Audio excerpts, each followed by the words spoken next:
Ce n'est pas la vérité qui triomphe, ce sont ceux qui savent la faire passer pour telle. Vous avez cru que le débat servait à élever la pensée. Vous allez découvrir qu'il sert surtout à prendre le dessus.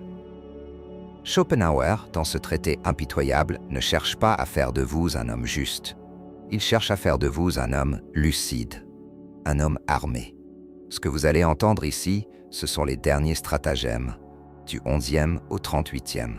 Et plus vous avancerez, plus vous comprendrez que gagner n'a rien à voir avec avoir raison. Le 11e stratagème est une mise en scène.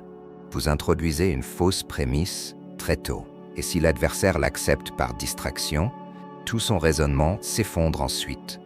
Par exemple, en disant « tout le monde s'accorde à dire que », vous posez une base biaisée, mais difficile à contredire sans paraître marginal. Ce stratagème est redoutable dans les discussions de groupe où personne n'ose remettre en cause une présupposition collective. Le 12e amplifie cette méthode. Vous élargissez un argument jusqu'à le rendre absurde. Un interlocuteur critique la publicité ciblée. Répondez « alors vous êtes contre toute forme d'information ?» Puis attaquez cette position extrême.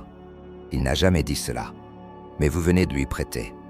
C'est la caricature rhétorique, efficace, brutale, rarement détectée. Le 13e est un détournement. Vous ne réfutez pas l'idée en elle-même, mais ses conséquences supposées. Une position devient fausse, parce qu'elle mènerait à des dérives. Si on accepte votre logique, demain on cautionnera le vol. Vous ne démontez rien, vous dramatisez. Cette stratégie est idéale dans les débats politiques ou idéologiques. Elle permet d'agiter des peurs irrationnelles. Le 14e, plus insidieux, discrédite l'adversaire en insinuant qu'il est guidé par des motifs cachés. Vanité, intérêt, vengeance. Vous dites, vous pensez cela parce que vous y gagnez. Vous déplacez le débat de la logique à l'intention. Et l'auditoire suit. Cette stratégie est particulièrement redoutable quand votre adversaire a une position de pouvoir ou un conflit d'intérêts latent. Le 15e, il est brut. Vous niez tout avec calme, sans explication. Cela désarme l'autre. Il cherche un point d'appui, il n'en trouve plus. Il s'énerve. Vous restez calme. Vous avez gagné. Ce stratagème est une forme de guerre froide verbale. Le silence devient la plus agressive des armes passives. Le 16e stratagème consiste à détourner la question. Votre adversaire parle de fiscalité. Répondez sur l'éthique de la solidarité. Vous n'êtes plus sur le même plan, mais vous imposez le vôtre. C'est la technique du déplacement de terrain. Vous ne combattez pas sur le sol ennemi, vous redessinez la carte. Le 17e mise sur le sarcasme. Vous ne contredisez pas, vous ridiculisez. L'ironie fait ricaner et l'auditoire adore. Vous sortez du rationnel, vous entrez dans la domination symbolique, l'arme du faible intelligent contre le fort trop sérieux. Le 18e mobilise le public. Vous dites « Qui ici pense vraiment que cette idée est logique ?» Vous ne parlez plus à l'adversaire, vous parlez à ceux qui écoutent. Et c'est eux qui vous donnent la victoire. Cette stratégie est souvent utilisée dans les arènes politiques ou médiatiques. Le 19e crée un dilemme. Vous enfermez votre adversaire entre deux positions intenables. S'il dit A, il est incohérent. S'il dit B, il est immoral. Il perd avant de répondre. Ce stratagème est une variante du piège dialectique, une forme sophistiquée du coin logique. Le 20e est le plus invisible. Vous usez de généralités vagues, acceptables, mais creuses. Il faut un minimum de bon sens. Personne ne s'oppose à cela. Et pourtant, vous ne dites rien de concret. Mais vous gagnez en apparence. Vous parlez sans rien dire. Et pourtant, vous dominez. Le 21e pousse à l'exagération. Encouragez l'autre à radicaliser son propos par des relances comme « donc vous pensez vraiment que… » puis démontez cette exagération.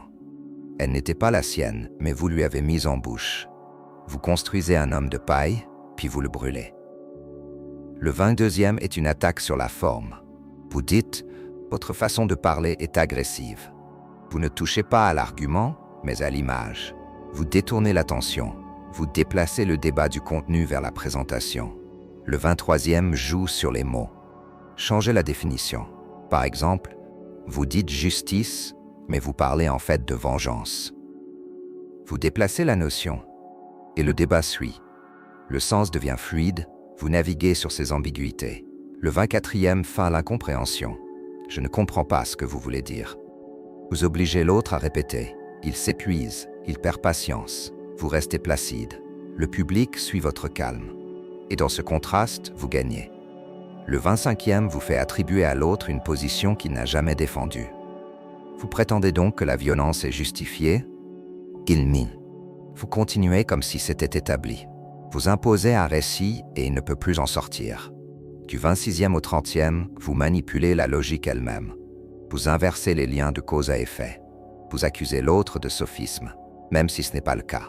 Vous citez une autorité, réelle ou inventée. Vous créez du bruit. Et dans ce bruit, vous dominez. C'est la rhétorique du chaos maîtrisée. Les 8 derniers stratagèmes sont les plus rudes. 31. Diluez, faites durer, épuisez. Un débat trop long se gagne à l'usure. 32. Feignez l'humilité. Je ne suis pas un expert, mais vous dégagez une fausse modestie qui désarme la critique. Vous faites croire à une ouverture tout en gardant le contrôle. 33. Interrompez, au bon moment, juste avant que l'autre n'ait le temps de conclure. Coupez l'élan, créez la frustration. Vous prenez la main. 34. Changez le cadre. Ce n'est pas une question logique, mais morale. Vous coupez l'herbe sous le pied. Vous changez les règles du jeu pendant le jeu. 35. Utilisez des noms, des citations, des institutions, même s'ils ne prouvent rien. Le prestige suffit. Ce n'est pas la vérité qui impressionne, c'est la renommée. 36. Attaquez la santé mentale, pas frontalement. Par insinuation, vous semblez très tendu, c'est le doute psychologique. Le soupçon instillé, la désorientation douce. 37. Répétez inlassablement. Le cerveau croit ce qu'il entend souvent. La répétition crée l'illusion de vérité. Même le mensonge à force devient parole familière. 38. Soyez grossier. Quand tout échoue, insultez. C'est bas, mais c'est parfois efficace. Et c'est le dernier refuge des perdants habiles. Le dernier mot si vous n'avez plus d'arguments. Schopenhauer ne vous propose pas un art de convaincre, il vous offre un art de vaincre. Lisez ce livre et vous comprendrez ce que d'autres pratiquent sans jamais l'avouer. L'art d'avoir toujours raison n'est pas un simple traité rhétorique. C'est une cartographie du pouvoir dans le langage. Retrouvez l'œuvre complète en description pour aller plus loin. Et souvenez-vous, celui qui connaît les règles du discours n'écoute plus jamais comme avant.